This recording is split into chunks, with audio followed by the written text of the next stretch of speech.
Ilkana chachimada koroto melikin sama kale jambaro dama kakeran sana dama bantai insa. Raja ka raja raja takaraji ko raja nade nare dangabdu kanado re raja. Agle ni jiru.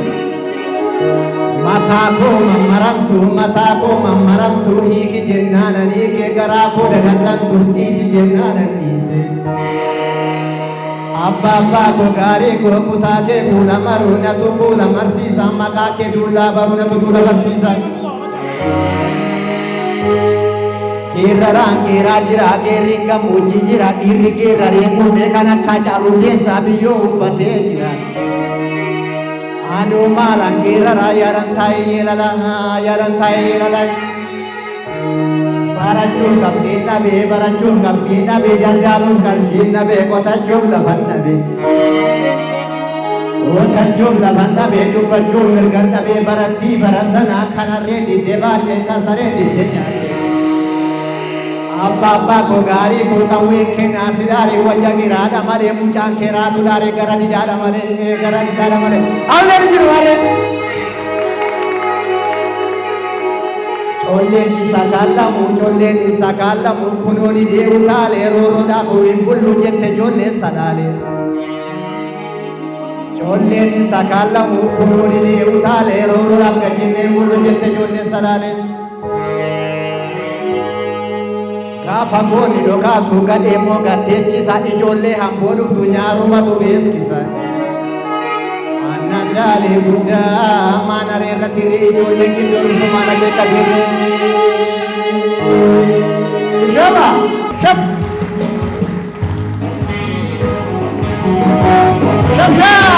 jaba na apa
Alkan riba, bagasu algani riba kanna bagasu jalala male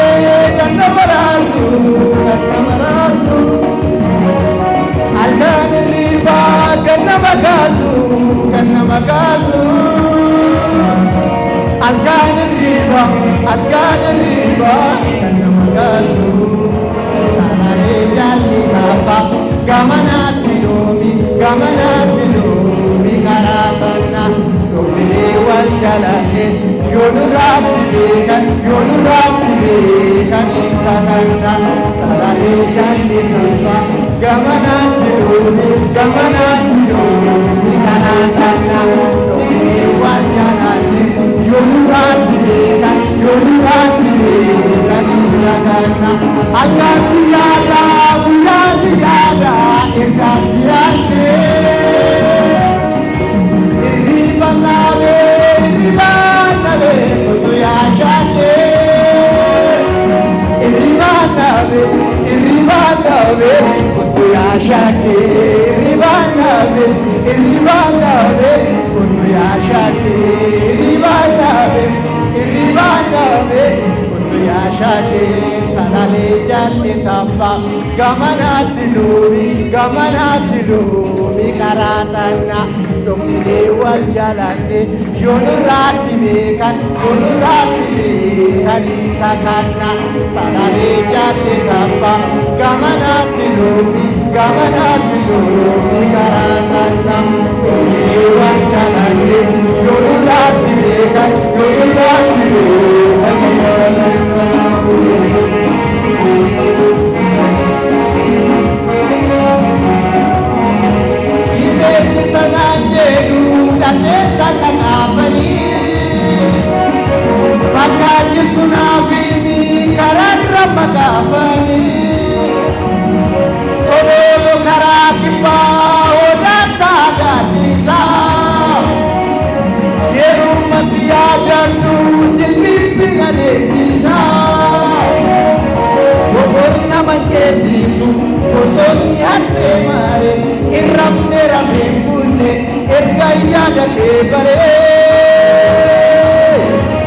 Jaditu mamarama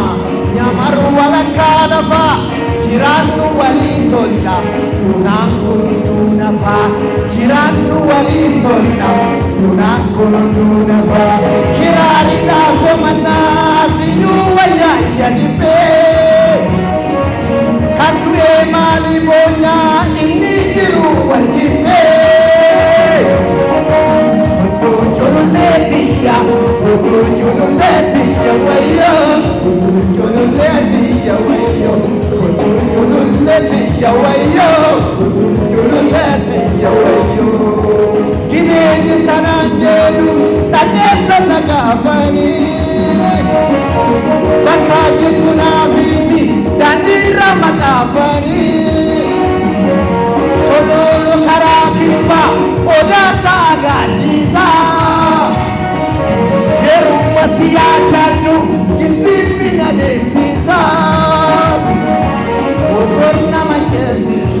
Bosonni hafte mare ramne rabengulu irgaya dakhe bare yamaru wala kalapa dandi thumma marama jirannu walin tolla nakundu nafa jirannu walin tolla nakundu nafa jirannu walin tolla nakundu nafa jirannu walin tolla nakundu nafa jirannu walitolla nakundu nafa